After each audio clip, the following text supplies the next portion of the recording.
Gloria al Padre y al Hijo y al Espíritu Santo, como era en el principio, ahora y siempre, por los siglos de los siglos. Amén.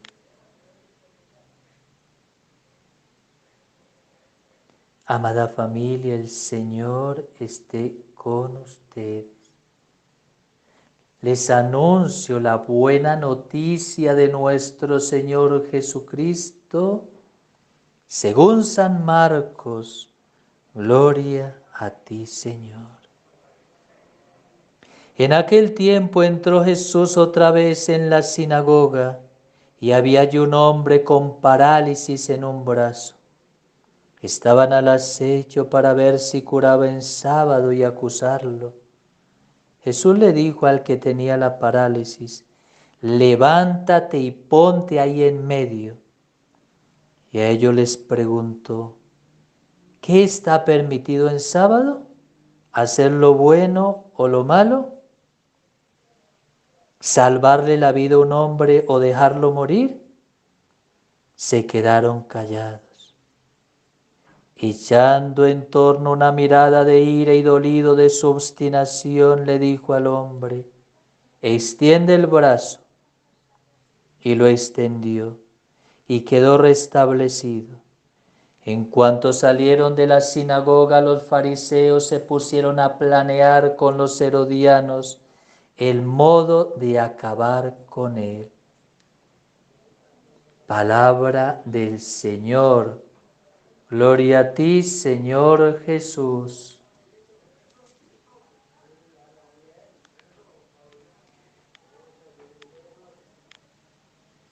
Existía en lo que era la Persia antigua, lo que es Irán en este momento, en el año 270, una familia que era muy rica, una familia muy, muy rica.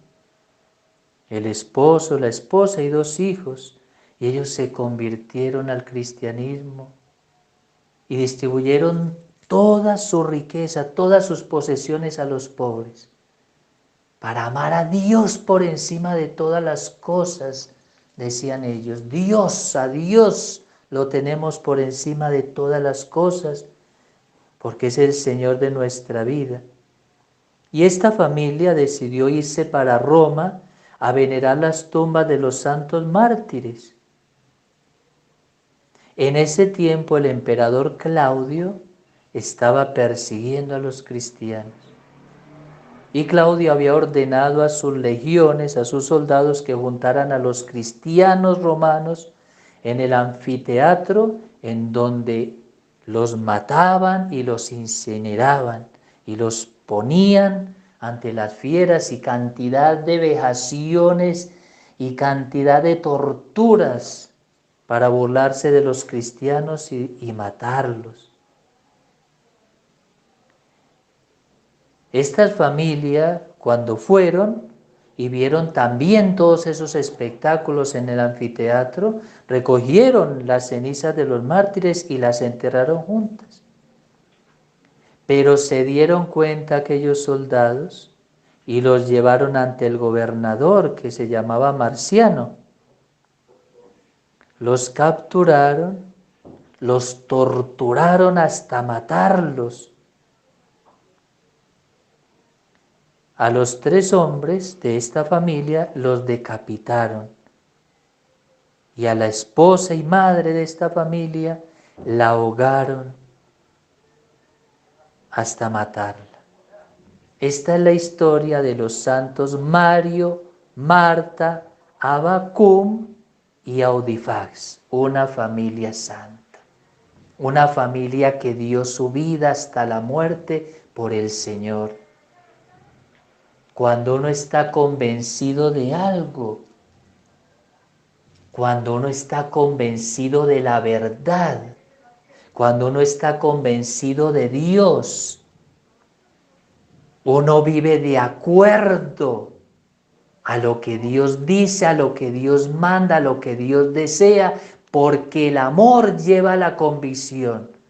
¿Cuántas cosas vemos en este mundo de personas convencidas hasta de matar, de destruir, de violar, de asesinar niños inocentes como el aborto, de masacrar pueblos enteros, de llevar a la guerra a otros.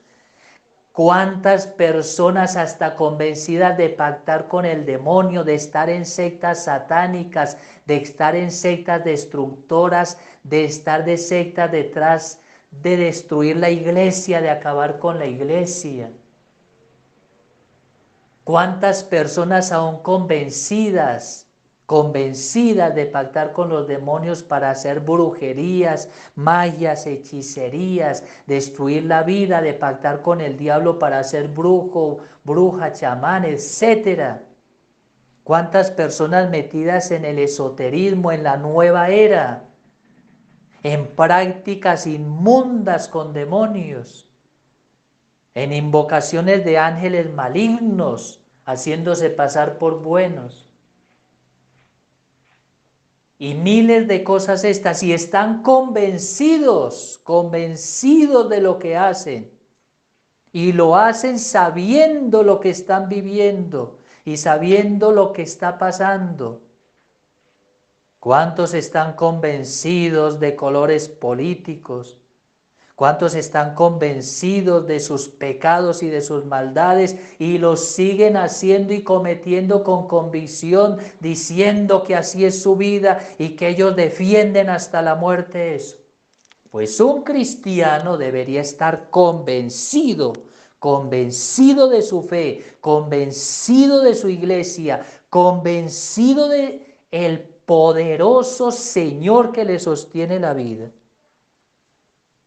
Hoy vemos a cristianos laxos, cristianos relativistas, cristianos que tanto pecan y les da lo mismo y que viven de cualquier manera y dicen que son cristianos, falsos cristianos, diciendo que ellos creen en Dios a su manera y hasta defienden el aborto, defienden todas las cosas sexuales depravadas, defienden a los grupos sexuales modernos que salen con sus consignas a decir hombre con hombre, mujer con mujer y todos con todos.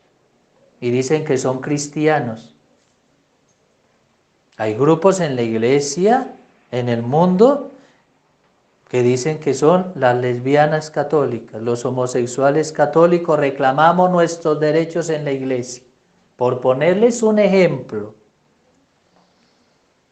hoy el Señor nos muestra claramente que la terquedad del ser humano, una mirada de ira y dolido de su obstinación, dice la palabra de Dios en Marcos 3:1.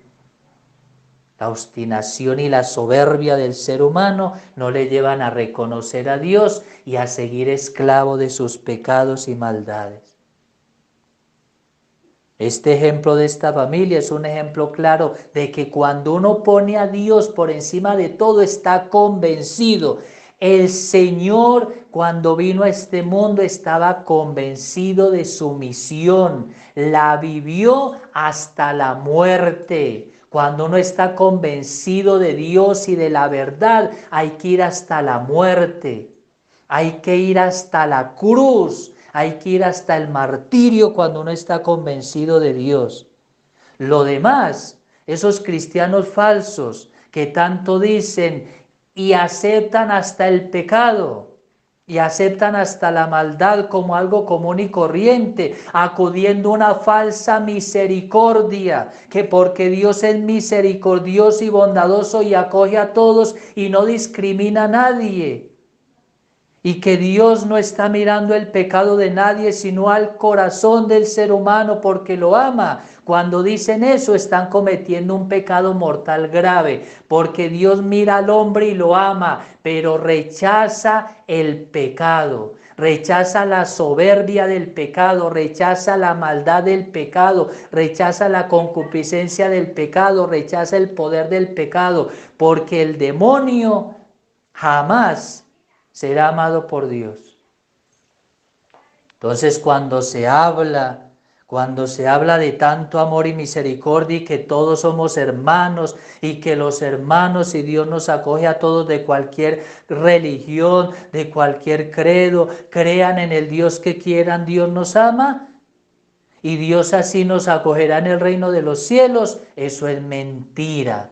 Porque Dios sí nos ama a todos por ser criaturas suyas, pero Dios no recibe en el cielo la maldad, ni el pecado, ni los demonios del pecado, ni las personas que no quieran convertirse. Por eso dice claramente hoy la palabra de Dios, que echando en torno una mirada de ira y dolido de su obstinación, le dijo al hombre: extiende tu brazo.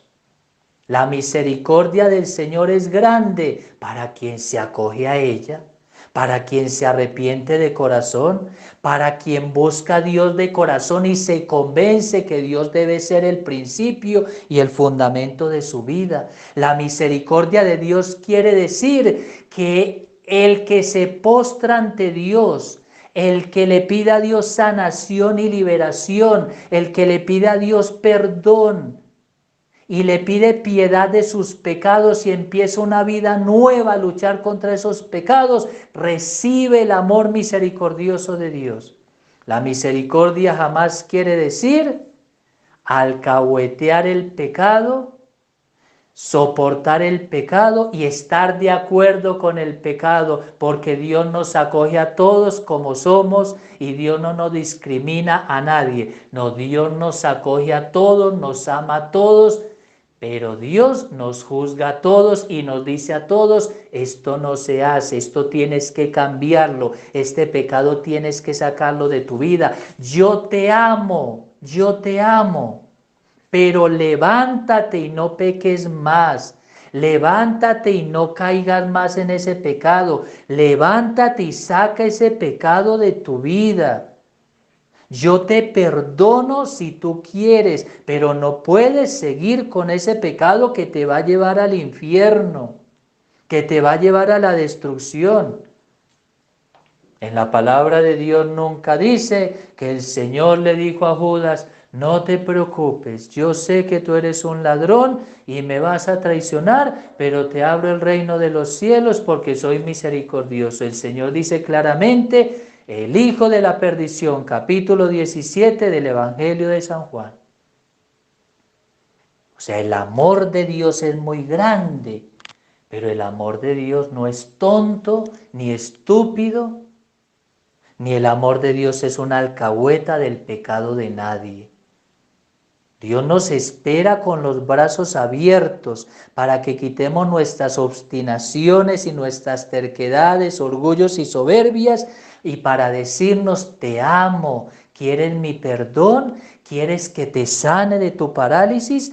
¿Quieres que te libere de esos pecados que te paralizan? ¿Quieres que te dé una vida nueva en conversión y camines en conversión, creyendo en mí, convencido de mí? ¿Por qué mataron al Señor?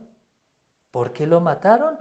Por decir la verdad, por estar en la verdad, por vivir la verdad y por decirle la verdad al que tenía que decírsela y por no soportar el pecado de nadie. Amaba profundamente al pecador para que se convirtiera ese pecador. Convertíos y creed en la buena noticia. El Señor amaba profundamente al pecador, pero no el pecado que lo tenía esclavizado. Y eso es clarísimo en el Evangelio y es clarísimo en la palabra de Dios. El Señor vino a redimirnos del demonio, del mundo, de la carne, de todo pecado. Vino a levantarnos para que nos convenciéramos de Él y fuéramos vencedores de la maldad y pudiéramos llegar y abrir las puertas de los cielos. El mandato del Señor a su iglesia en Mateo 16, en Juan 20, perdonad los pecados y a quienes les queden perdonad, y a quienes se los perdonéis les quedan perdonados, y a quienes no se los perdonéis les quedan sin perdonar. Dios es muy claro, tenemos que convencernos de Dios, tener convicción de Dios. Y amar a Dios como Él quiere ser amado, no como a uno le parezca amarlo. ¿Cuántos tristemente hoy en día, aún en la misma iglesia, quieren acabar con el Señor. Como dice hoy la palabra en el versículo 6 del capítulo 3 de San Marcos. Buscaban el modo de acabar con Él.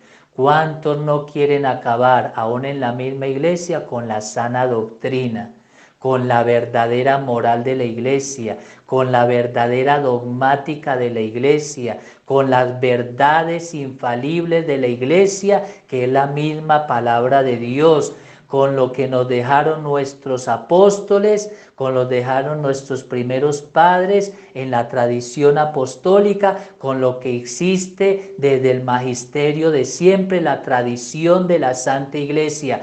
¿Cuántos no quieren hoy en día en la misma casa de Dios sacar al mismo Dios de su propia casa para que reinen las falsas ideologías, las falsas ideas, las falsas teorías, las falsas posturas, las falsas libertades y las falsas uniones malignas con toda clase de maldades? Por eso nosotros, los verdaderos cristianos, tenemos que vivir a Dios en la verdad, a Dios en la fe verdadera de su iglesia, a Dios en la verdad de su palabra, en la verdad de su magisterio, en la verdad de su dogmática, porque el amor está en la verdad y la verdad está en el amor, dice Santa Teresa, dice San Ignacio de Loyola, o como dice San Juan de la Cruz, o como dice los santos padres de la iglesia. Quien dice que ama a Dios, ama su verdad. Quien dice que ama la verdad de Dios, ama sus mandamientos. Convenzámonos de ser cristianos y mostrémosle a los demás en nuestros medios que somos cristianos convencidos de la verdad de Dios y no convencidos de las verdades del demonio, o sea, de las falsas verdades del demonio, de las mentiras del mundo, de las mentiras del placer y del poder. Convenzámonos de la verdad de Dios para vivir la verdad de Dios que nos va a salvar. Como dice la santa palabra, la verdad os hará libres. La verdad os hará libres. Tengamos eso claro. La verdad os hará libres. Juan 8:31. La verdad os hará libres. Vivamos la verdad de Dios y aunque nos persigan y aunque busquen cómo hacernos daño con chismes, con palabras, con componendas humanas, la verdad nos hará libres porque estaremos abrazados por el Señor, el Rey, el soberano de la verdad, que nos mantendrá firmes y fieles hasta la muerte. Amén, amén, amén. Gloria al Padre, y al Hijo, y al Espíritu Santo, como era en el principio, ahora y siempre, por los siglos de los siglos. Amén. Digamos todos: Señor, yo te necesito. Necesito que sanes y liberes mis parálisis, que sanes y liberes mi vida, como dice hoy tu palabra, para que pueda yo caminar contigo, para que pueda yo estar convencido de ti, para que pueda yo estar pleno de ti, para que yo pueda estar firme en ti. Quiero amarte, Señor, y estar convencido de tu presencia. Amén, amén, amén.